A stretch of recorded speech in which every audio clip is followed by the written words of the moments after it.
Hi everyone, I'm Keisha, And I'm Crystal, and we're from Mobilize Women here at, International Transport Forum in Leipzig. and we're here interviewing women what it's like to be in the transport sector. Women's voice needs to be heard, and this is exactly what we want to do today here. So let's hear what they have to say.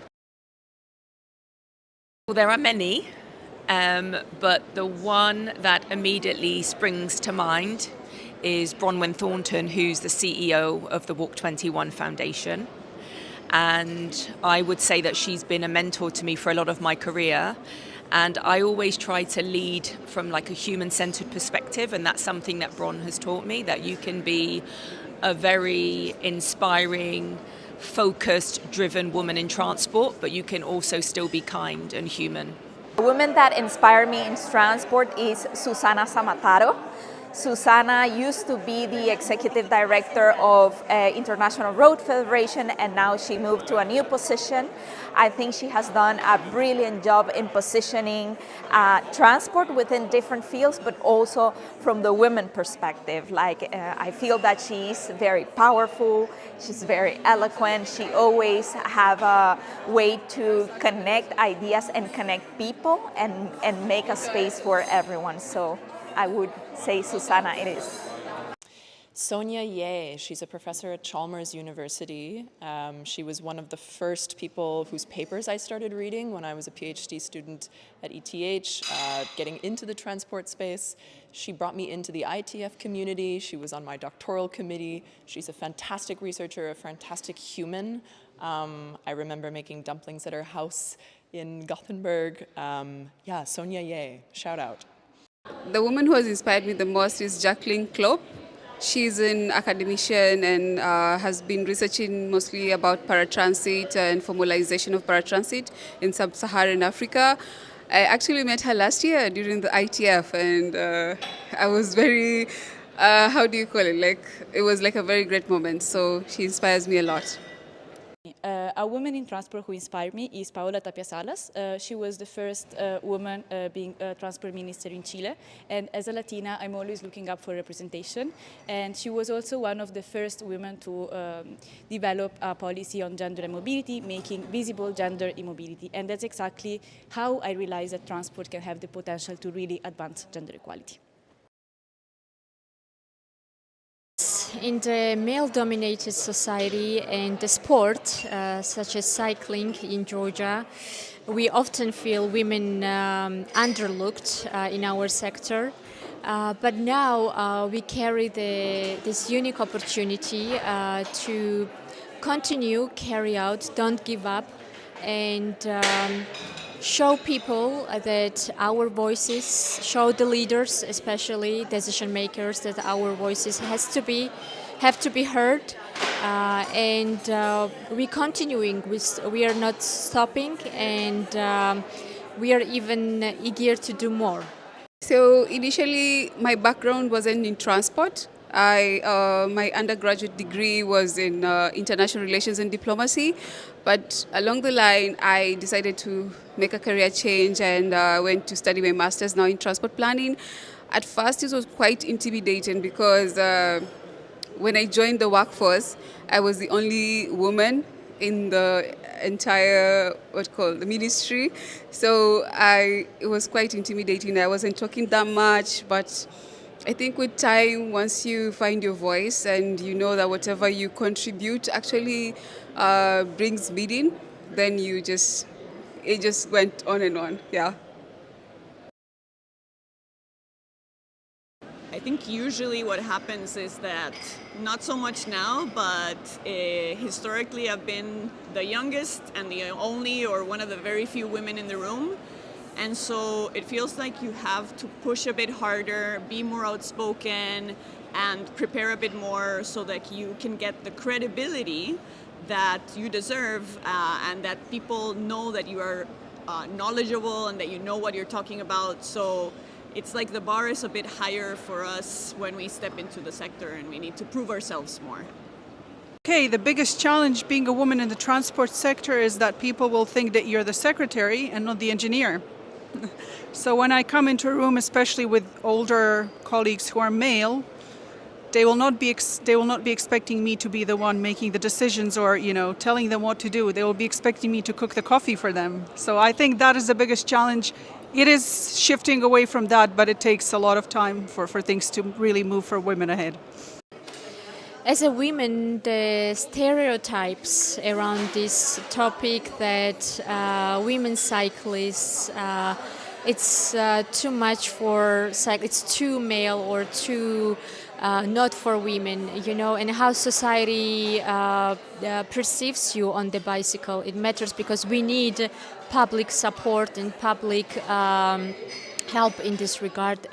But once you're on there, once you're practicing, I guess everything changes.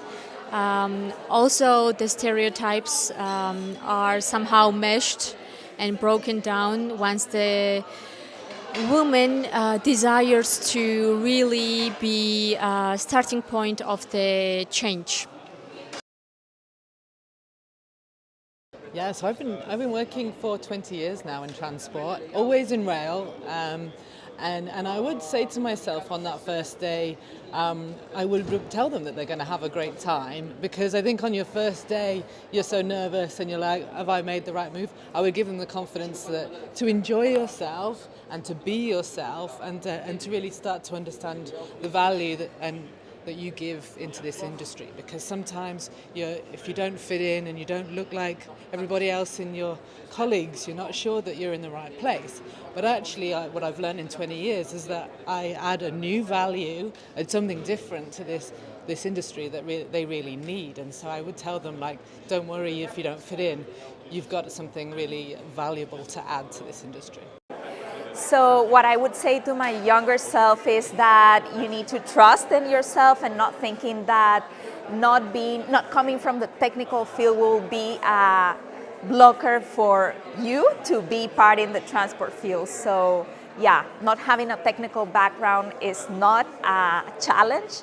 It is actually something that you can add value in the field, coming more from a multidisciplinary background. I would tell my younger self to own the room.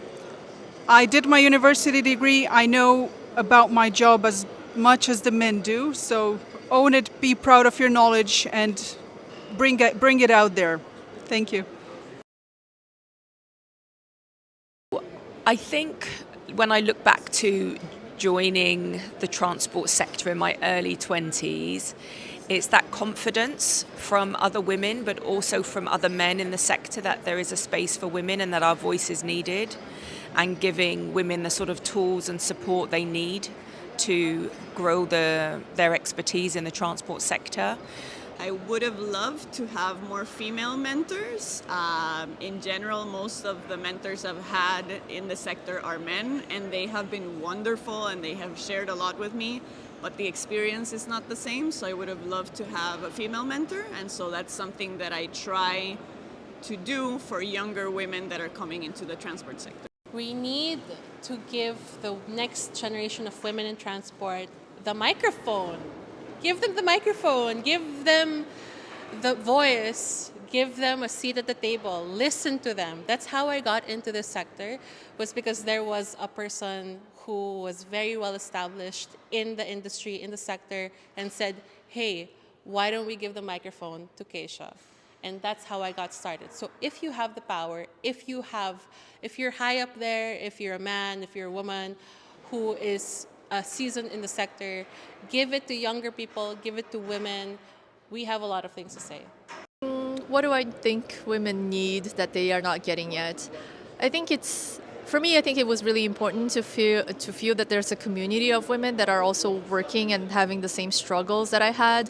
I think a lot of them, I don't come from necessarily a transport background, and I've worked in other sectors, and a lot of the struggles are similar that I faced early in my career, and having the awareness of women and a community of women that are willing to support each other and guide each other through these struggles helped me a lot. So I think this is something that I've experienced very recently in my career, I would say, and to see this grow and expand and go into other sectors and